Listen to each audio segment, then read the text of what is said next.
मेरे साथ किसी की भी अनबन शुरुआत में नहीं हुई, लेकिन अगर मेरे साथ छेड़ करी जाती है तो मेरे मतलब कैरेक्टर में ये नहीं है कि मैं चुपचाप से बिल के अंदर बढ़ जाऊं। लॉ में भूपेंद्र सिंह हुड्डा और मैं, हालांकि मेरे से 3-4 साल बड़े हैं, हमने लॉ इकट्ठी करी थी सन 74 के अंदर। जी। तो दोस्ती तो थी उस तौर के ऊपर, अभी भी दोस्ती है। अच्छा, अगर नायब सैनी को अपवाद मान लिया जाए, नायब सैनी की तो आप आज भी तारीफ कर रहे थे, कोसली भी तारीफ की थी, तो आपके बारे में आम धारणा है कि किसी चीफ मिनिस्टर से बन ही नहीं राव साहब की, बिगाड़ लेते हैं। भूपेंद्र सिंह हुड्डा ने रैली में कहा था, राव तुलाराम स्टेडियम में रैली थी, कि भाई तू पसर के आता नहीं और मैं सरक के जो है नहीं। तो जब मैं गया था ना, मैं आपको हवाला दिया है। जी। मैं तो उसके पास गया था अपना समझ करके, उसको चीफ मिनिस्टर वो बन गए थे।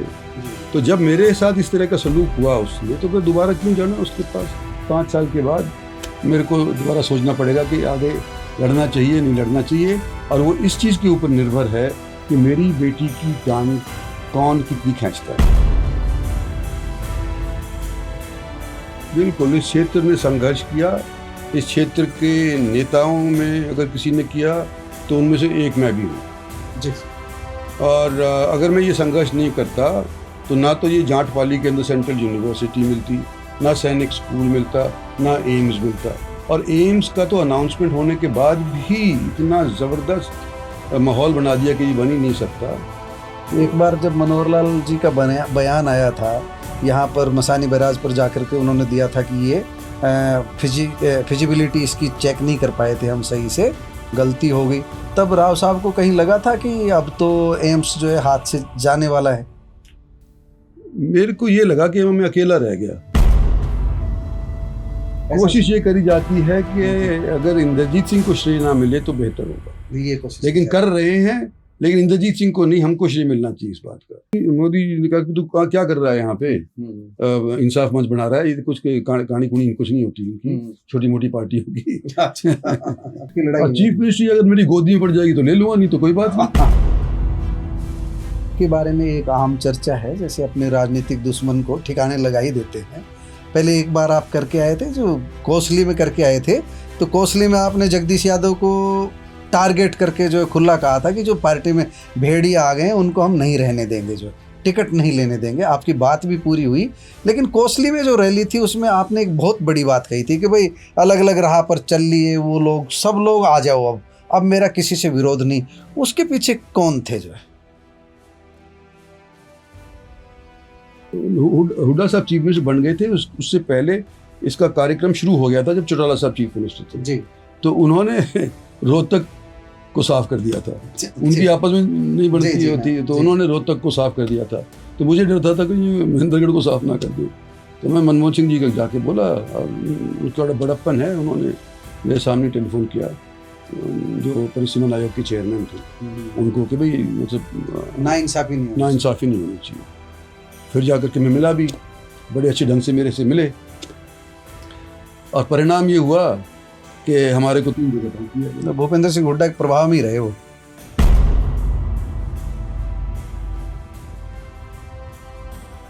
देखो, मनोहर लाल की सरकार के अंदर भी एक चीज़ तो हम, चाहे मेरी उनसे बनी हो या ना बनी हो, एक चीज़ तो है कि जो एक ज़िले के चीफ मिनिस्टर अपने ही ज़िलों में काम करवाया करते थे, एक ही बिरादरी का काम करवाया करते थे, वो मनोहर लाल के टाइम के अंदर टूटा।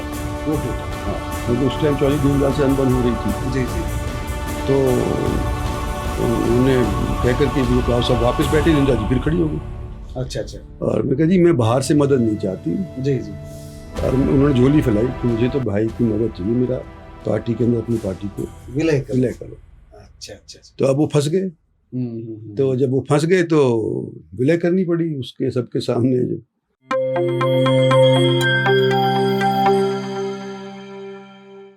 प्यारे दोस्तों, सादर अभिवादन। मैं हूं महेश कुमार वैद्य और आप देख रहे हैं एनजेपी हरियाणा। दोस्तों, आज पॉडकास्ट की कड़ी में हमारे साथ खास मेहमान हैं राव इंद्रजीत सिंह। इनका परिचय तो मुझे देना ही पड़ेगा क्योंकि आज पॉडकास्ट में हम पहली बार बैठ रहे हैं, और बड़ी बात यह है कि हम एक अचीवमेंट जो आई है हमारे पास, 1.5 लाख सब्सक्राइबर हमारे अभी पूरे हुए हैं। और उसके बाद पहला इंटरव्यू है हमारा। 4-5 दिन हो गए, 1.5 लाख हुए आपसे जब समय लिया था, तो उस खुशी के अवसर पर हमने आपको आमंत्रित किया यहाँ पर। आपका बहुत बहुत स्वागत है राव इंद्रजीत जी। राव इंद्रजीत जी के बारे में जब भी हम चर्चा करेंगे तो सीधी सीधी जो अब बात करें तो जब भी राव तुलाराम का जिक्र आता है, जंगे आज़ादी के नायक का जिक्र आता है, तो राव बीरेंद्र सिंह के परिवार का जिक्र भी साथ साथ आता है। इसलिए आता है क्योंकि ये उसी परिवार के वंशज है, राव तुलाराम के वंशज हैं। और राव बीरेंद्र सिंह हरियाणा के पूर्व मुख्यमंत्री जब जीवित थे, उनके जीवित रहते ही जो राजनीतिक विरासत थी लगभग इनके पास आ चुकी थी। उनके निधन के बाद तो जैसा राव साहब का रुतबा था, अब उसी दिशा में राव साहब आगे बढ़े और राव साहब वाला रुतबा ही इनका बन गया। इसलिए इनका ज़्यादा परिचय देने की ज़रूरत नहीं है। राव साहब के नाम से पूरे देश में इनकी पहचान है, पूरे हरियाणा में इनकी पहचान है।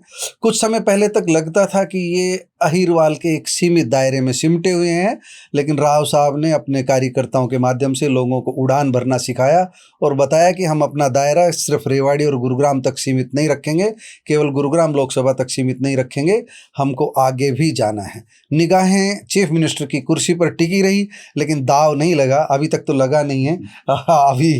और मैंने एक बार पहले इनसे बात कर रहा था, अभी उम्र का असर इन पर नहीं है, फिटनेस पूरी है। मौका लगेगा तो अभी एक बार फिर लड़ाई लड़ने की कोशिश करेंगे, ऐसा हमको लगता है। बाकी तो इनसे बातचीत करेंगे तभी पता लगेगा कि कैसे क्या इनकी आगे की राजनीति रहने वाली है। तो राव साहब, पॉडकास्ट में हम शुरुआत करेंगे आपका, जितना संक्षिप्त में आप बता सकें। शुरुआत से हमारे दर्शक जो है ये जानना चाहेंगे कि आपके पिताजी राजनीति में रहे, हरियाणा के पूर्व मुख्यमंत्री रहे, कई विभाग संभाले उन्होंने, केंद्र में इंदिरा गांधी मंत्रिमंडल में रहे। हम आपसे ये जानना चाह रहे हैं कि जो पहला चुनाव था, आप तो पढ़ रहे थे, पढ़ाई कर रहे थे, पढ़ाई के बाद पहले चुनाव का जब अवसर आया वो क्या परिस्थितियां थी?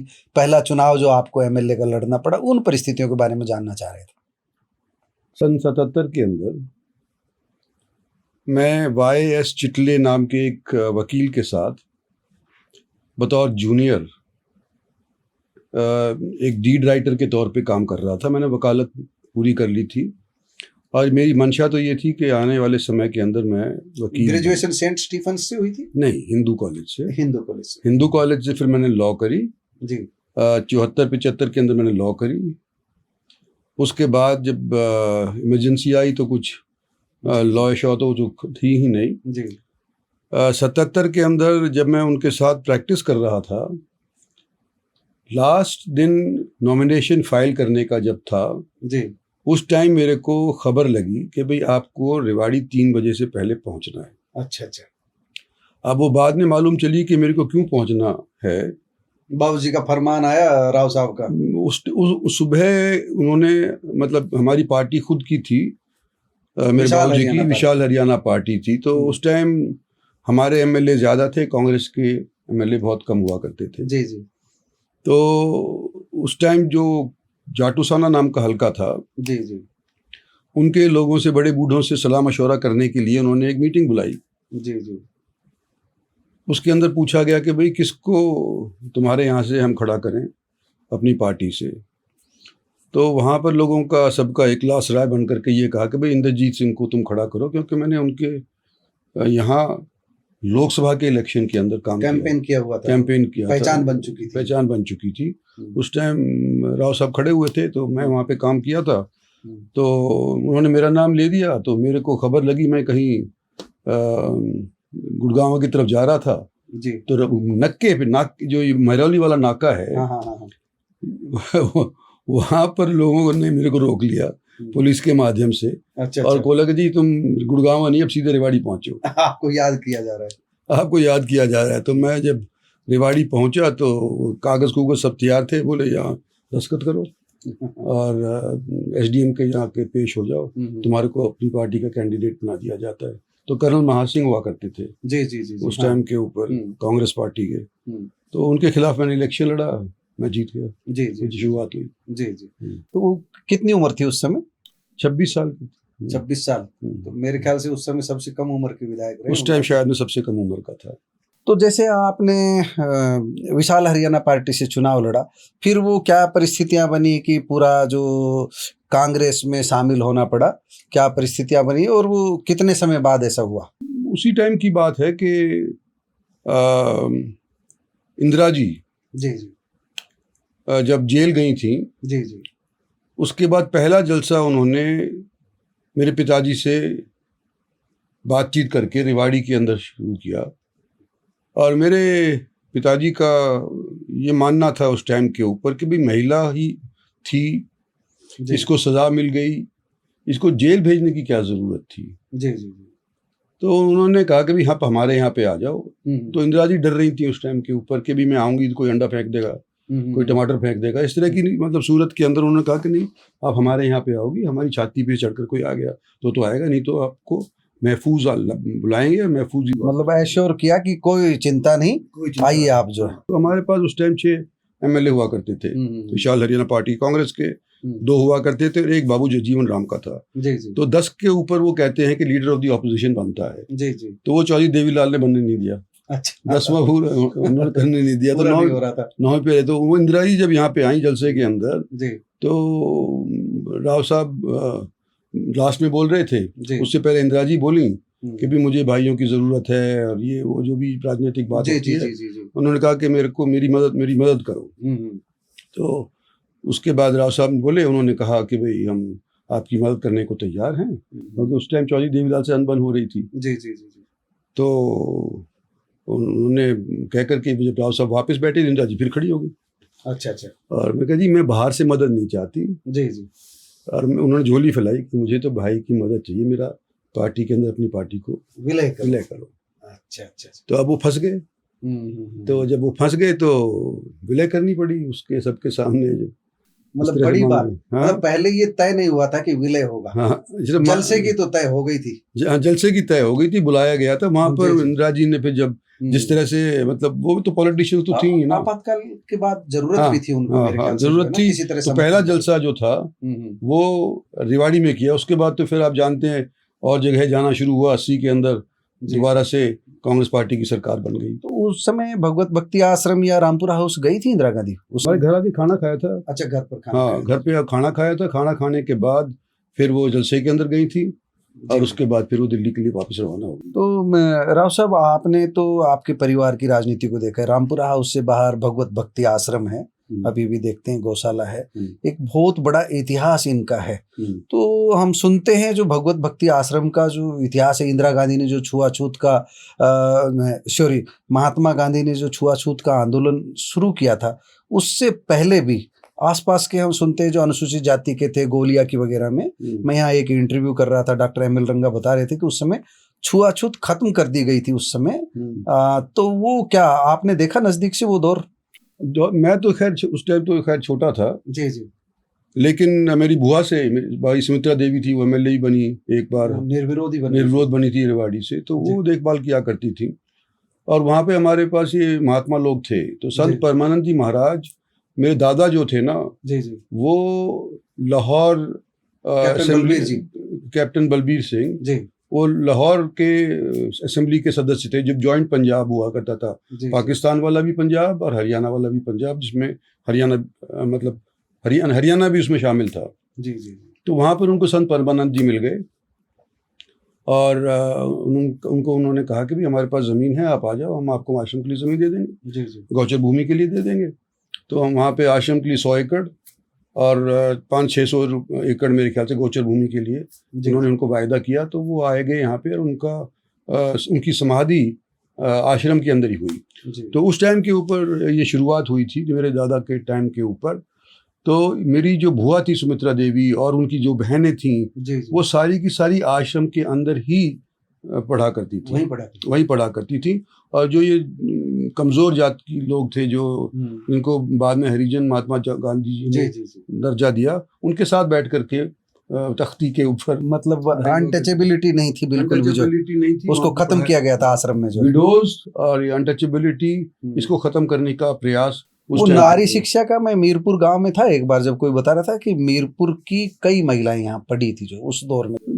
ये दालमिया के कुनबे से जो थी वो पढ़ी वहाँ पे।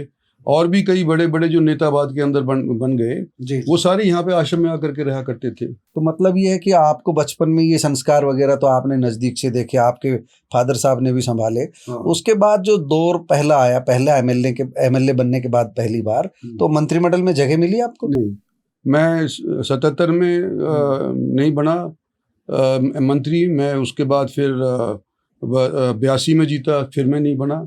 अच्छा अच्छा। और फिर उसके बाद जब मेरे ख्याल से कब था, जब बंसीलाल की सरकार थी, जी जी, तो उसके आखिरी चरण के अंदर भजनलाल को हटा करके हाँ, जब बदलाव किया गया था, बदलाव किया था 1-1.5 साल का। गुलजार लाल नंदा उस समय पहल की थी बंसीलाल को। ये मुझे पता नहीं किसने की थी, जी जी, पर उस टाइम के ऊपर 2 बार का एमएलए होने के बाद आखिरी चरण के अंदर जी जी, मेरे को 1.5 साल के लिए मंत्री बंसीलाल ने बनाया था। तो आप पहली बार मंत्री बने थे, तो वो महकमा कौन सा था, ध्यान है पहला? हाँ, फूड एंड सिविल सप्लाईज का था और मेरे पे फॉरेस्ट का था, एनवायरनमेंट का था। ये थे जो ये उसके थे, बाद। हाँ। हम आगे चर्चा को बढ़ाते हैं। आपने मतलब उसके बाद एमएलए के चुनाव जो 4 बार मेरे ख्याल से आपने एमएलए के चुनाव जीते, और अभी 6ठी बार सांसद का चुनाव जीते हैं। ऐसा ही। और मेरे ख्याल से हरियाणा में अकेले आप ऐसे नेता हैं आज के दिन जो 6ठी बार। एमएलए का तो मुझे पता नहीं, लेकिन लोकसभा का 6ठी बार जीतना मेरे अलावा मेरे ख्याल से कोई और नहीं है। लेकिन अब जैसे हम एक बात करते हैं, जो भजनलाल जब सत्ता में थे उस समय भूपेंद्र सिंह हुड्डा के साथ आपने जल युद्ध का एक आंदोलन चलाया था, रिवाड़ी में भी एक बड़ी रैली हुई थी जो है। उस समय भूपेंद्र सिंह हुड्डा ने मंच से कहा था कि राव इंद्रजीत के नेतृत्व में ये लड़ाई लड़ना है। वो आपकी भजनलाल से क्यों बिगड़ी, और हुड्डा से ऐसा क्या याराना हुआ जो भूपेंद्र सिंह हुड्डा कहने लगे कि भाई आपके नेतृत्व में हम जल युद्ध की लड़ाई लड़ेंगे पानी की जो है? ये जब भजनलाल को पार्टी ने प्रधान बना दिया, कांग्रेस पार्टी का प्रधान जी, बना जी। दिया, हम 2 एमपी हुआ करते थे, भूपेंद्र हुड्डा और मैं, जी। कांग्रेस के अंदर। तो सबने सोचा कि भी अब ये भजनलाल पार्टी का प्रधान बन गया, अब ये चीफ मिनिस्टर भी बनेगा, तो हमसे तो कोई लोग इकट्ठे हो नहीं रहे, ये सारे के सारे घबराते थे, तो ये कर नहीं पाए थे। अब भजनलाल ने क्या गलती करी कि चौधरी वो बंसीलाल जी हुआ करते थे अटेली के, जी जी, मंत्री में बंसी सिंह। बंसी सिंह। तो असेंबली के दौरान उसने बंसी सिंह से बात करके और कहा कि मैं प्रधान आ रहा हूँ और पहला दौरा मैं तेरे अटेली के अंदर करूँगा, अच्छा, मेरा ये आयोजित करो। तो मेरी उस टाइम तक तो भजनलाल से कोई दुश्मनी थी नहीं, तो मैंने तो यूँ सोचा यार जब मेरे एरिया में जा रहा है, मैं एमपी हूँ वहाँ का, तो कम से कम मेरे से तो पूछ तो लिया होता। तो उसने पूछा नहीं मेरे से, उसने सीधा बंसी सिंह के यहाँ चले गए। तो फिर मैंने कहा कि भाई हम तो अपना एक अलग से जलसा हम करेंगे। तो इन्होंने सबने बल्कि आके कहा कि देखो भाई तुम अपने रेवाड़ी के अंदर एक जलसा कर लो, हम तुम्हारे साथ सब जुड़ जाएंगे। तो पहले मेरे घर खाना खाया इन्होंने, भूपेंद्र सिंह हुड्डा, शैलजा, सुरेंद्र सिंह, ओपी जिंदल का ध्यान नहीं मेरे को, लेकिन हरपाल सिंह थे, और मतलब सारे जितने उस टाइम के बड़े बड़े नेता थे ना कांग्रेस पार्टी के, जो भजनलाल के खेमे के नहीं थे, वो सारे के सारे वहां पर आए। तो राव साहब ने भजनलाल को अपनी ताकत दिखाई उस समय। तो उनने सबने कहा कि भाई तू जलसा कर, हमारे तो बस की है नहीं। तो मैंने कहा मैं क्यों करूँ यार, तुम्हारे को मैं राह दिखा दूंगा, बाद में तुम मुझे को धक्का मार दोगे। तो मैंने उस टाइम ये कहा, तो उन्होंने कहा कि नहीं नहीं हम तेरे को नेता मानते हैं, तू जलसा कर यहाँ पे। तो रेवाड़ी में मैंने जलसा किया, ये सारे के सारे मेरी स्टेज के ऊपर आ गए।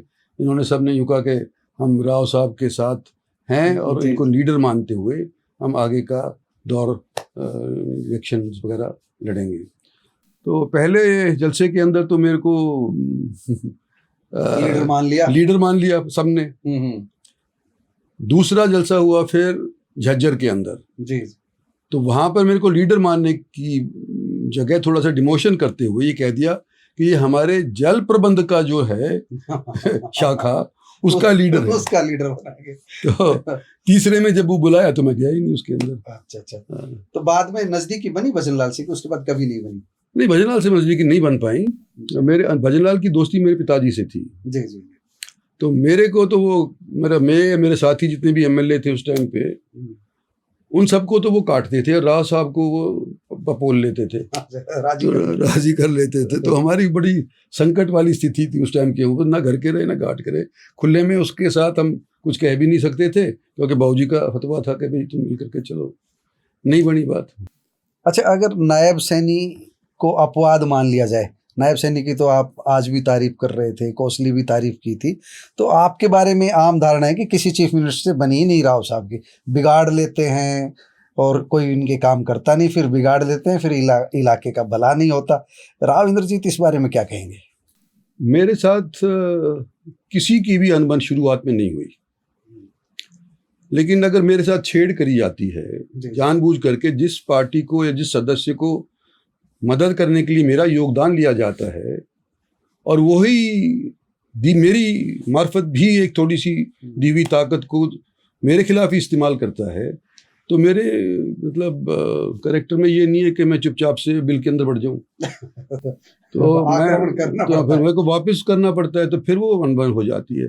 तो इसका ये भी तो है कि मेरी कई चीफ मिनिस्टरों से नहीं बनी, वास्तविकता है, क्योंकि मेरे को शायद कंपटीशन समझते हैं या क्या समझते हैं, जन आधार के अंदर, चाहे आप मेरी बात माने ना माने, हरियाणा के अंदर आज के दिन सबसे अधिक जन आधार वाला इंडिविजुअल कैपेसिटी में मैं ही हूँ। तो इसी वजह से शायद लोग कतराते हैं कि भाई इंद्रजीत सिंह को कुछ पार्टी जिम्मा को ऐसा ना सौंप दे जो हम चाहते हैं। उनको डर रहता है। हाँ, उनको डर रहता है। पर इसका एक जो दूसरा पहलू है सिक्के का, कि मेरी लड़ाई तो हो जाती है, लेकिन जो सार्वजनिक काम है, जब उसके बारे में मैं अपनी आवाज़ उठाता हूँ तो सार्वजनिक काम हो जाते हैं, इंडिविजुअल मेरे बिल्कुल नहीं होते। सार्वजनिक काम हो जाते हैं इसी वजह से समझ लो, लड़के ले आते हैं, केंद्रीय विश्वविद्यालय मिल जाता है, एम्स मिल जाता है, एम्स भी मिल जाता है, केंद्रीय विश्वविद्यालय भी मिल गया, कई चीज़ें मतलब ऐसी हैं।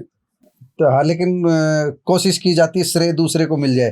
कोशिश ये करी जाती है कि अगर इंद्रजीत सिंह को श्रेय ना मिले तो बेहतर होगा, ये कोशिश लेकिन कर रहे हैं, लेकिन इंद्रजीत सिंह को नहीं, हमको श्रेय मिलना चाहिए इस बात का।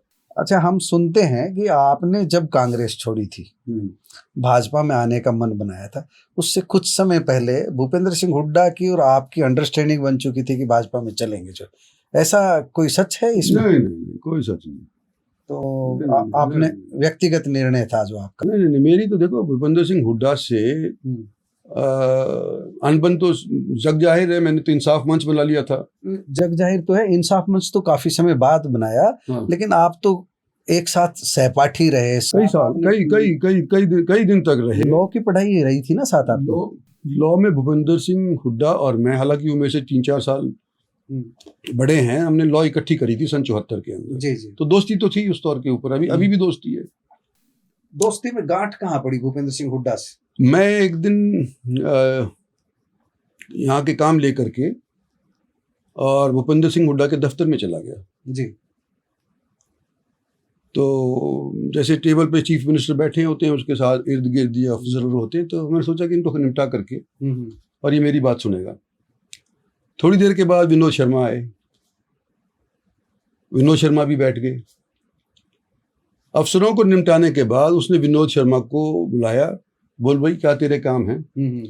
तो उन्होंने बता दी मेरी ये काम है, और वो काम लेकर के उसने चीफ ओझा थे या कौन से बड़े चीफ सेक्रेटरी वगैरह जिसको भी देना था, हाँ, उनको दे देने की ये सारे काम करवा दो, और उठ करके चल दिए जी। और मैं वहाँ पे आधा पौना घंटा बैठा रहा।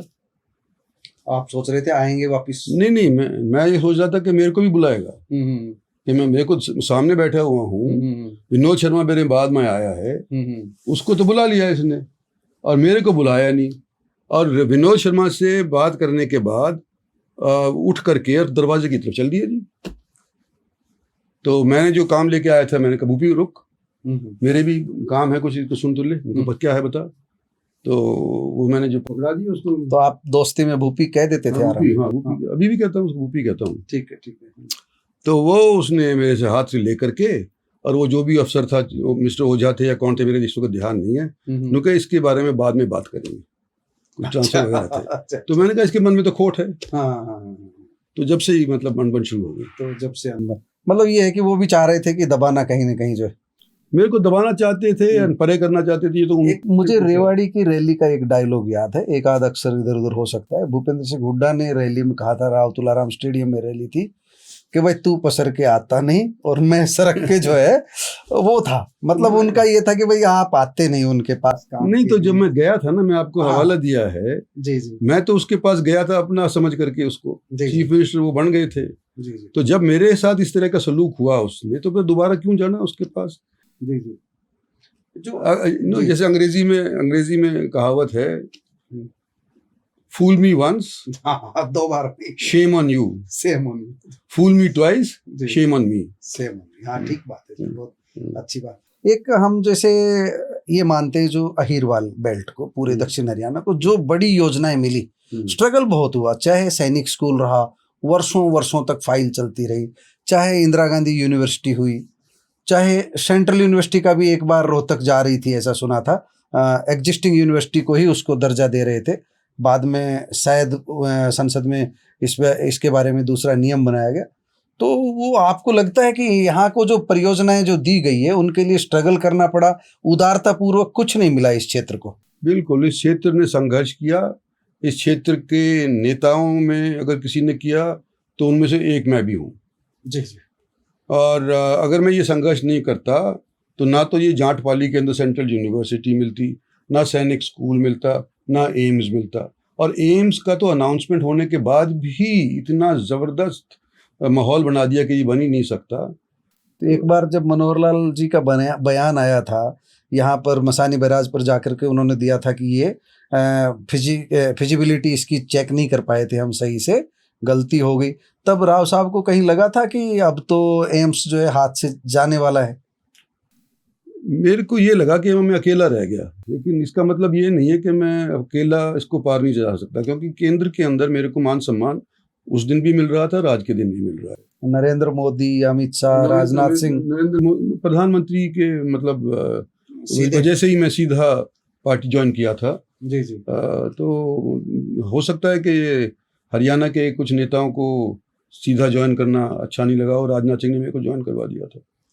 जी लेकिन जाट पाली की तो जो आप कह रहे हो, संसद में कुछ नहीं हुआ था। जी जी तो वो अर्जुन सिंह हुआ करते थे। जी जी मेरे बाबूजी के दोस्त भी थे, रह चुके हैं इकट्ठे। वो अर्जुन सिंह, प्रणब मुखर्जी, पी शिवशंकर, वो एक टाइम के ऊपर इंदिरा गांधी की सरकार के अंदर एक चौकड़ी थे। हाँ बिल्कुल बिल्कुल ठीक कह रहे हो आप। हाँ। तो मैंने जाके अर्जुन सिंह जी को कहा कि जी रोहतक में तो ऑलरेडी बड़ी बनाई है और हमारे यहाँ कुछ नहीं है, कख कुछ तो कर दो, हमारे क ख ग लिखने शुरू हो जाएंगे। तो अर्जुन सिंह ने आकर के तमाम प्रेशरों के बावजूद आकर के कहा कि भी हम रिफाइनरगढ़ के अंदर खोलेंगे। अच्छा, उन्होंने आकर के खोली। तो इस तरह हुआ है, इस तरह से हुई थी। राव साहब एक बात है कि आप का जो अभी मोदी जी का जिक्र आया, जो मोदी, मुझे याद है 23 सितंबर 2013 को नरेंद्र मोदी यहाँ रैली करते हैं, नहीं 23 सितंबर नहीं, 15 सितंबर को। और आपके बारे में ये धारणा थी कि जो आपका परिवार है वो सारे फैसले 23 सितंबर को लेते हैं, तो उससे पहले कहीं संवादहीनता थी। ये माना जा रहा था कि राव साहब अगर ज्वाइन करेंगे तो नरेंद्र मोदी की रैली में करेंगे। नरेंद्र मोदी को 23 सितंबर से पहले रैली करनी पड़ी, अपनी रेवाड़ी में पूर्व सैनिक रैली, और आपको उसके बाद रैली करनी पड़ी और उसमें कांग्रेस छोड़ने का ऐलान करना पड़ा। ये जो 10 दिन का गैप है, ये समझ में नहीं आता, कहीं अंडरस्टैंडिंग की कमी थी क्या? नहीं, मैं समझाता हूँ आपको जी जी कि जब मैंने इंसाफ मंच बना लिया था, जी जी तो मैंने कहा कि मैं 23 सितंबर को रैली करता हूँ। पहले ही मैंने ऐलान कर दिया था जी जी कि 23 सितंबर को हम रैली करेंगे। अब चीफ गेस्ट की तलाश थी, जी जी तो चीफ गेस्ट किसको बुलाएं? तो फिर हमने सोचा कि नरेंद्र मोदी जी हमारे को उचित लगते हैं, जी जी तो उनसे मतलब वार्तालाप करी जाए, बातचीत करी जाए, उनको बुलाया जाए। जी जी तो जी मैंने नरेंद्र जी मोदी के यहाँ पे गुजरात में टेलीफोन किया। जी वो चीफ मिनिस्टर हुआ करते थे, तो मैंने कहा जी वो मिलना चाहता हूँ। तो उनका जो पीए था अभी वो उनके साथ ही है, संजय भावसर जी जी तो उन्होंने कहा कि भी अगली बार जब वो दिल्ली आएंगे तो आपको टाइम दे देंगे, आप आकर के मिल लेना। ठीक है, मैंने कहा बहुत अच्छी बात है जी। अब वो नरेंद्र जी मोदी दिल्ली आए।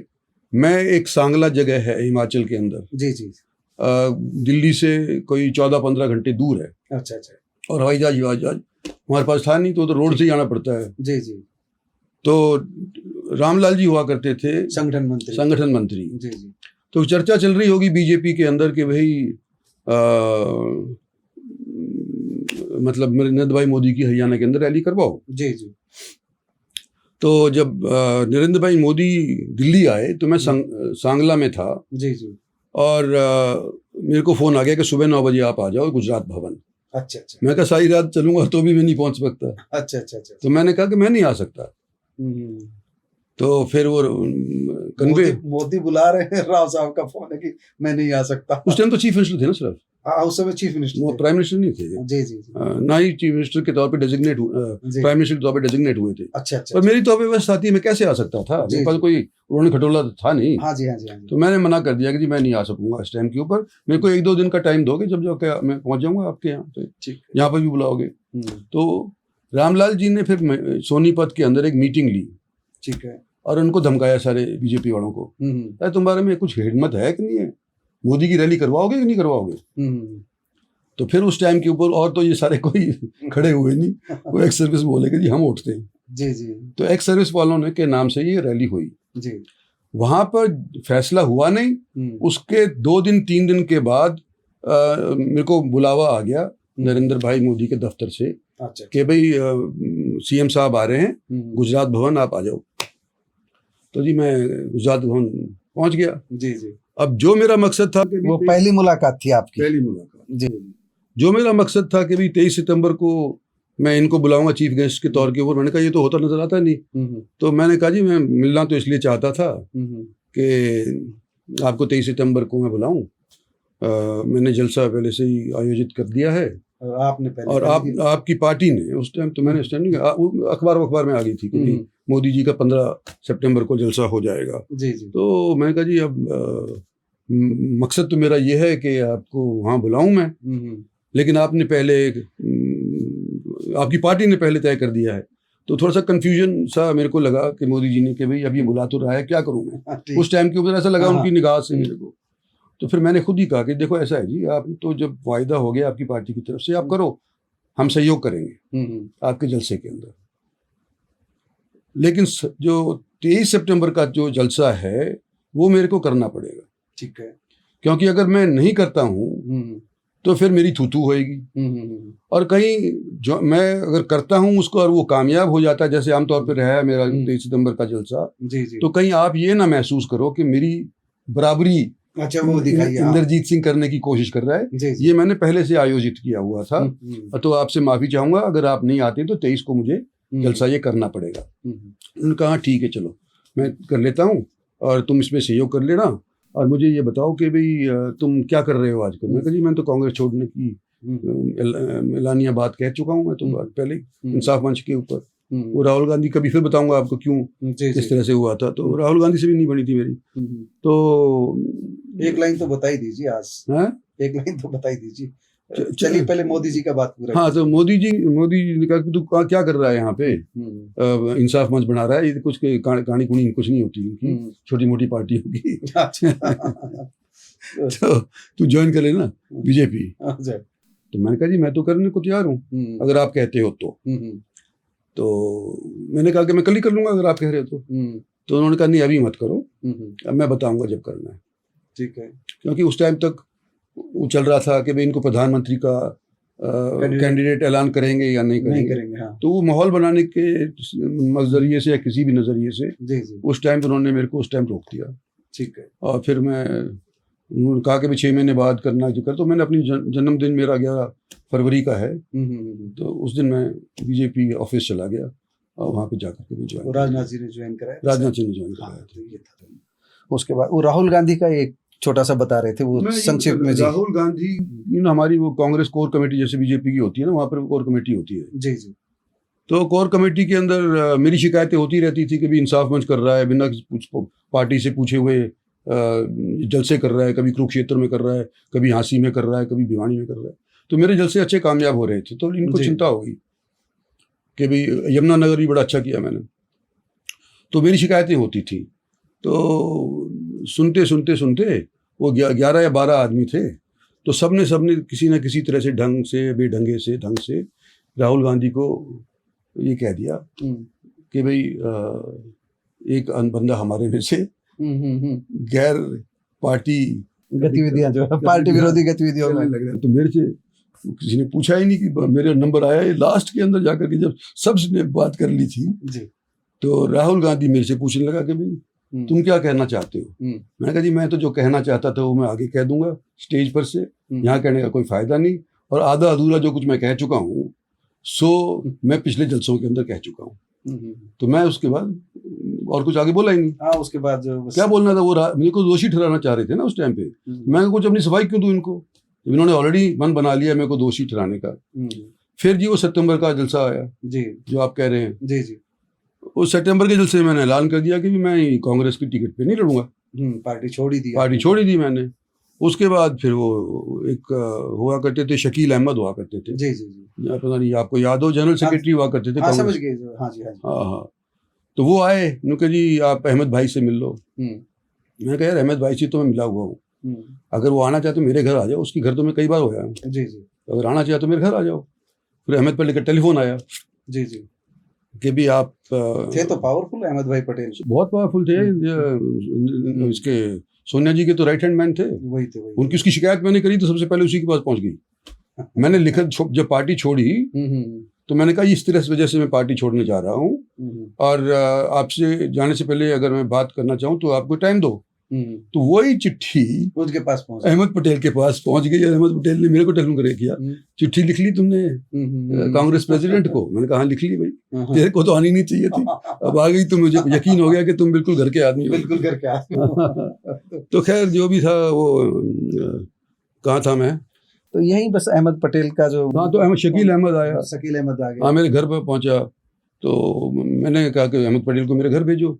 उसके बाद वो राहुल गांधी के यहाँ से खबर आई कि भाई राहुल गांधी मिलना चाहते हैं। जी जी, तो सेशन चल रहा था, मैं एमपी था, तो सेशन चल रहा था तो उसके अंदर बजट होता है ना, वोटिंग का दिन था। जी जी, तो राहुल गांधी ने अपने उसमें जो नया उनका घर लिया था, उन्होंने दफ्तर खोल रखा था, तो वहाँ पर जाकर के और मेरे से बातचीत करने लग गया कि भाई आप 2019 तक इंतजार करो, अगर मैं आपकी जगह भी होता तो मैं भी शायद इसी तरह से निराश हो गया होता, पर आगे मैं इसको पार्टी को संभाल लूँगा। मैं कहा जी आपने यूथ कांग्रेस 4 साल संभाल ली, जी जी, आज जिस तरह से यूथ कांग्रेस के अंदर जूतियों के अंदर दाल बट रही है, जी जी, ये कांग्रेस में भी बटेगी आने वाले समय के अंदर। तो मैं आपको, और 19 की आप बात कह रहे हैं, तो 19 तक किसने देखा है, क्या पता हम रहें ना रहें, आप रहें ना रहें, क्या पता चलता है। अब तो मैं फैसला ले चुका, हाँ मैंने फैसला ले चुका है, अब तो ले लिया। तो वो मेरे साथ बैठे रहे और कई देर बात हुई, आधा पौना घंटा तक बात करते रहे।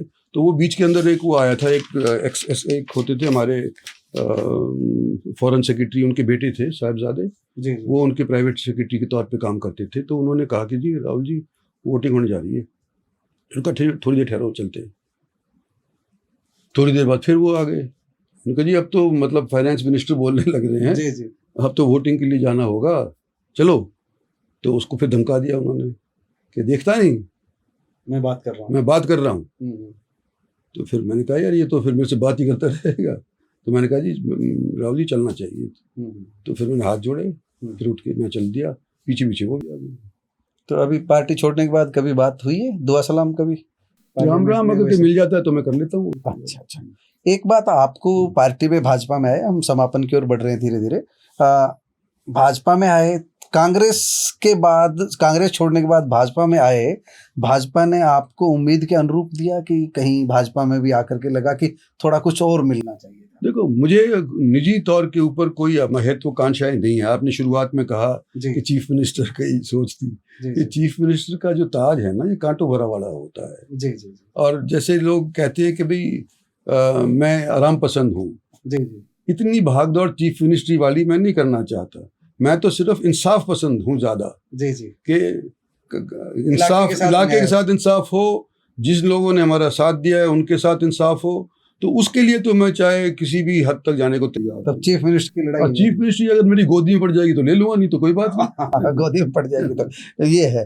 अच्छा ये बताइए, आप आए पार्टी में, बीजेपी में चौधरी बीरेंद्र सिंह आए, दूसरे नेता आए, उनको कैबिनेट पोर्टफोलियो मिलता है, आपको राज्य मंत्री का दर्जा मिलता है, कहीं मन में टीस रहती है? जनाधार की आप खुद ही बात बता रहे हैं, जनता भी कहती है एक जनाधार वाले नेता को राज्य मंत्री और जो आपसे कम जनाधार वाला है उसको कैबिनेट मंत्री, कहीं टीस मन में रही इस बात की?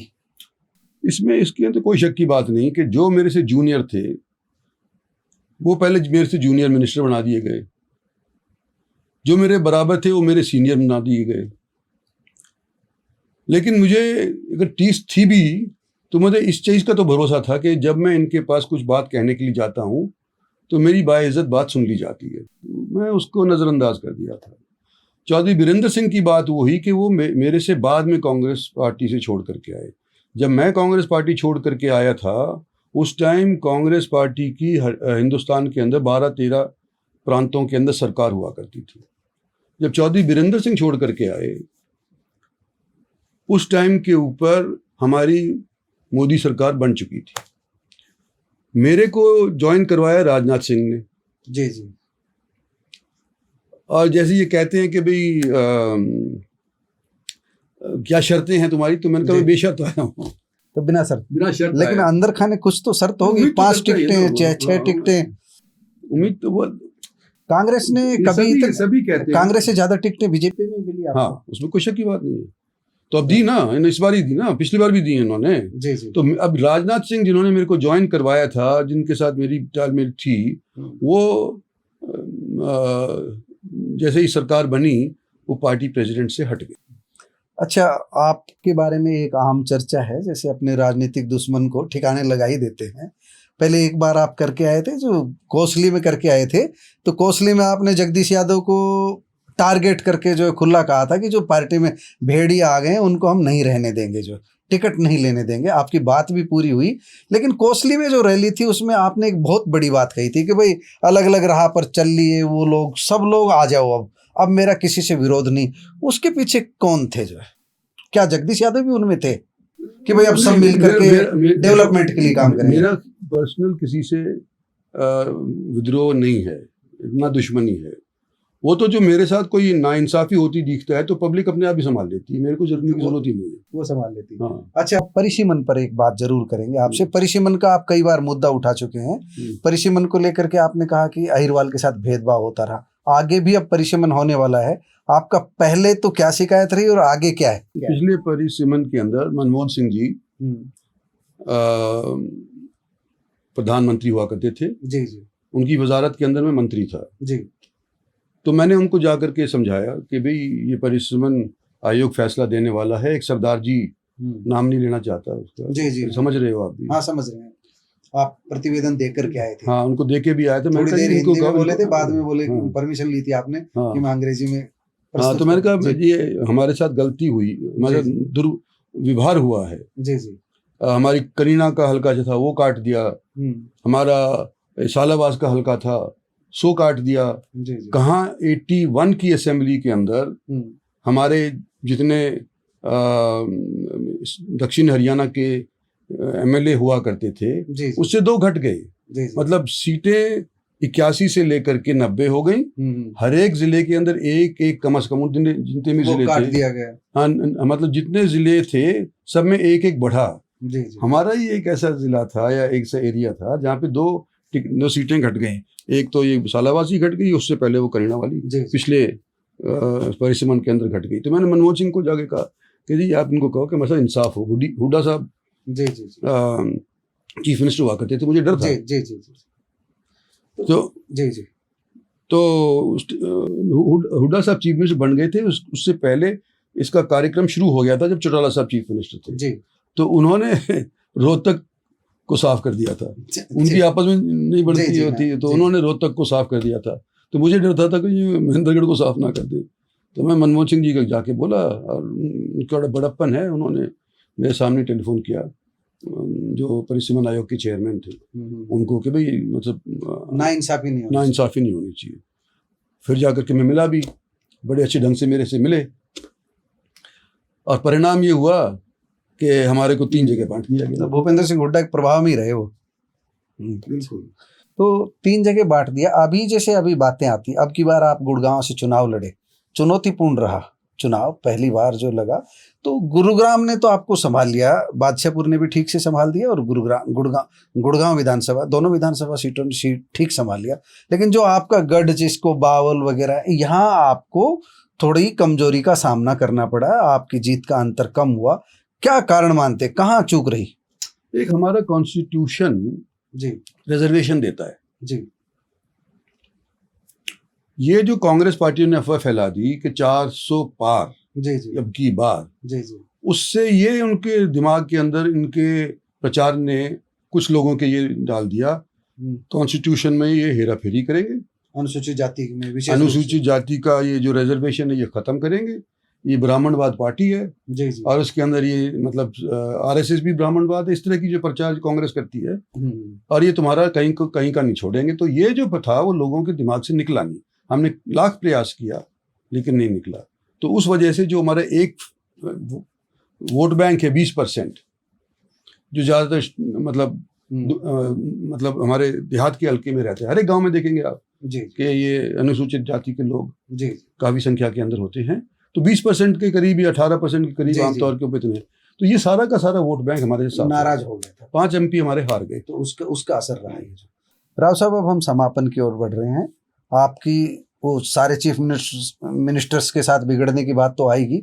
नायब सैनी के साथ आपने मनोहर लाल का कामकाज देखा है, नायब सैनी का कामकाज देखा है, अब क्या चल रहा है? क्या उम्मीद है नायब सरकार से इस हरियाणा के लिए, दक्षिण हरियाणा के लिए?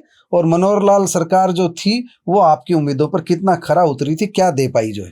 देखो, मनोहर लाल जी की सरकार के अंदर भी एक चीज तो हम, चाहे मेरी उनसे बनी हो या ना बनी हो जी, एक चीज तो है कि जो एक जिले के चीफ मिनिस्टर अपने ही जिलों में काम करवाया करते थे, एक ही बिरादरी का काम करवाया करते थे, वो मनोहर लाल के टाइम के अंदर टूटा, वो टूटा। हाँ, और हम कहने योग्य हो गए जी जी और लोगों ने यकीन भी उस तरह करने लगे कि भाई सबकी सरकार, सबका साथ सबका विकास टाइप ऑफ सरकार, जो मोदी जी का नारा था, जी जी उसके तहत उन्होंने काम किया। तो मनोहर लाल जी का उस तौर के ऊपर तो जी जी मतलब हरियाणा के अंदर मैं कहता हूँ कि कामयाबी उसके अंदर मिली अच्छा है। किया। लेकिन जो जन नेता बनने की जो उम्मीद शायद जी जी थी, वो शायद मैं समझता हूँ कि हरियाणा के अंदर नहीं बन पाई उनके इलेक्शन के दौरान, खास तौर के ऊपर